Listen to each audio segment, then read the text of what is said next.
Okay, sending regards here from the Centro de Salud here in El Tambo again, in the war room. Just finished having a meeting with the doctors here, and two other key points in which are available, receptive for intervention is in the part of the agrochemicals. There's the primary recycling facility for agrochemicals here in the parroquia. All of the agrochemicals in the state of Loja go to this recycling plant, where supposedly they're supposed to take the chemicals there, wash them 3 times, and then send them to Guayaquil for them to be destroyed. Supposedly this entity of it's called APSCA, which is the brazo, the legal environmental branch of the 27 chemical companies here in the Republic of Ecuador. They have to fulfill the environmental requirements here in the country. Every chemical that they sell, they have to recycle and demonstrate that they're recycling 50% of the bottles. But in the past 2 years, they've achieved a 20% recycling rate, which if it were to be exigido, if it were to be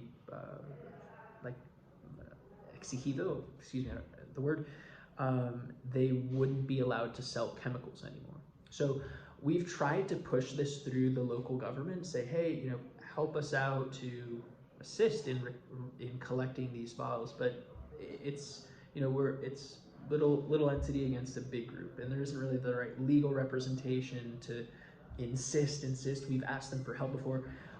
They're in the nursery in which the previous reforestation program was launched here in the city. So they're there, and here in the Parroquia del Tambo, it's known as the Dispensa del Sur. It is highly agricultural, like netamente agrícola.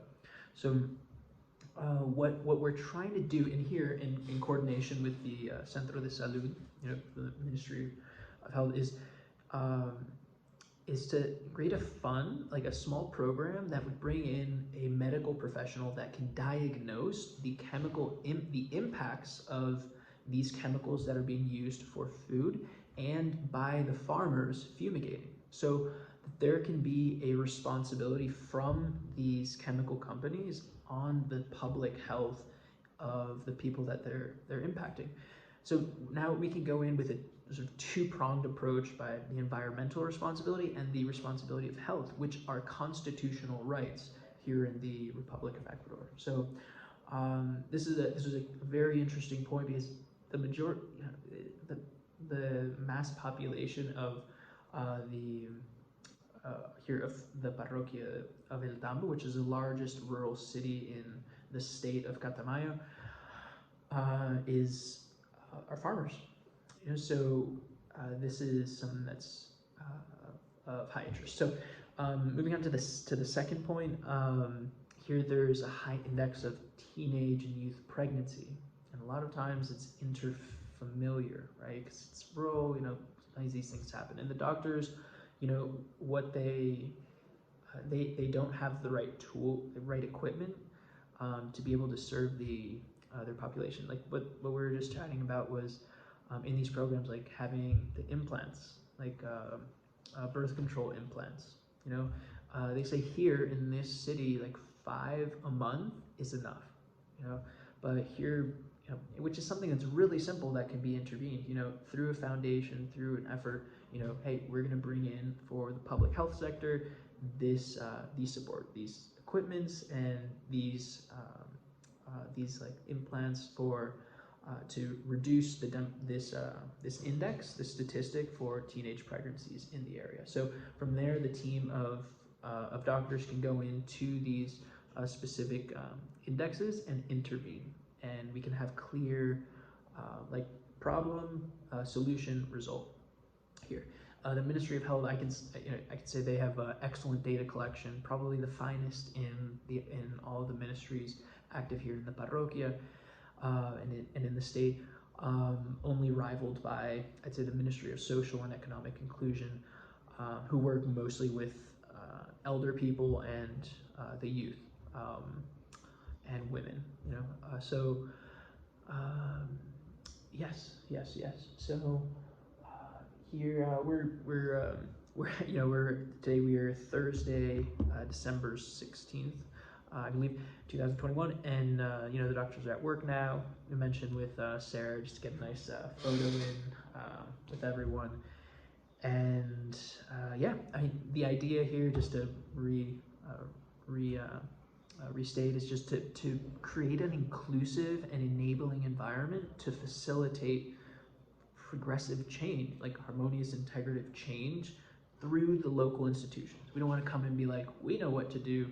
We want to support local initiatives and fortify their capacities for servicing their population.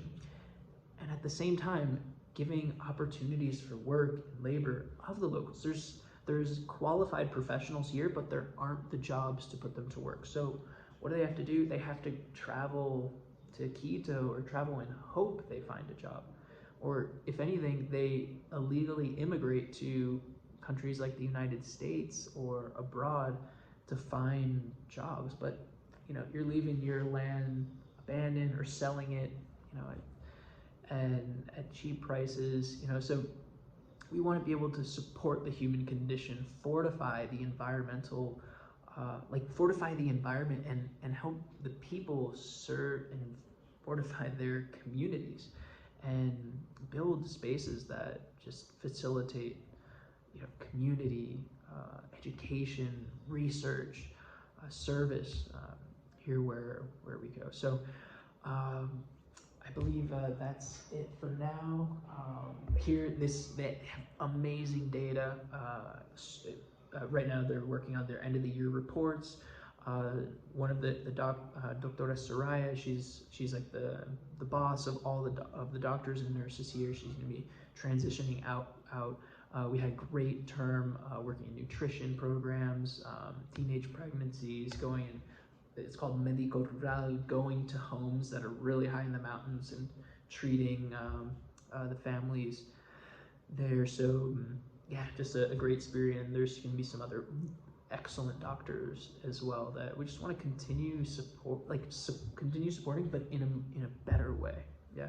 So I think from there, that's about it.